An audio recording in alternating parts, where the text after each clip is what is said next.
Good evening, everybody. This is Alkistis from Athens, Greece.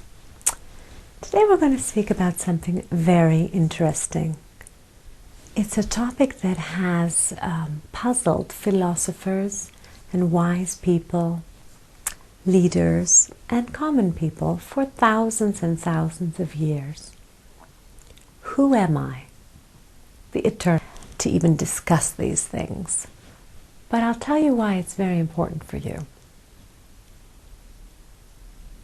But let me start by asking you a question. Have you ever stood in front of the mirror and asked yourself, who am I? If you haven't done this simple exercise of questioning who you are, I wonder who is living in your body. What do I mean by this? The difference between a human being and an animal is that the animal does not have the ability for self-reflection.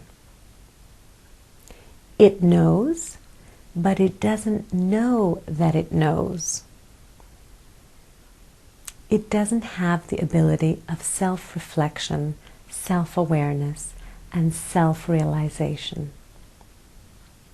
This is what makes us humans. Now you might say, yes, but not all of us ask ourselves this question. And there's a very simple answer for that. The answer is that many people are living in the bodies of human beings, but with the brain of an animal. This is not a bad thing. It's not a bad thing at all. It just means that this being is in a transition state between being an animal and being a human being, a Homo sapiens sapiens, as the word itself indicates. Sapiens, which means to know, and sapiens sapiens, they say it twice because he knows that he knows. Some people are still in the Homo sapiens stage, and even some are before that.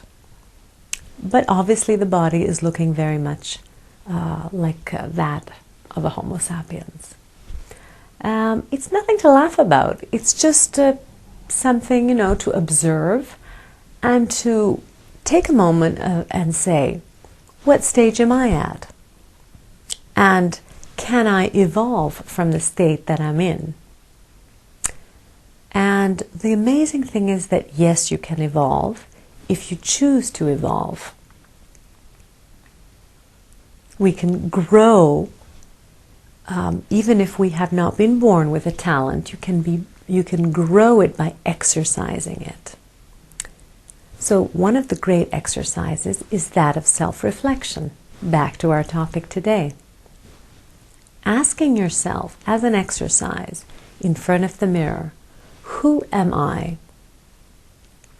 Repeat this exercise for half an hour. Sitting in front of the mirror, asking yourself, who am I? Who am I? Who am I? Okay, if you do that for half an hour, without actually any answer, the important thing is to put yourself in a questioning mode. Okay? And then once you do that exercise, you can try another one, which is one step further, and you ask yourself in this exercise, who is asking? Who is asking? Who is asking this question? Who is the being that is asking this question? And then perhaps you can sense the answer, because you will have an answer, but it will not come from the logical mind. It will be an insight. And it's that moment of insight where you can say that you had a self-realization moment. Now, all of this might seem Chinese to some of you people, but for those of us who are interested in true self-reflection and true self-realization, I really do recommend this exercise. Thank you very much for listening. This is Alkistis from Athens, Greece.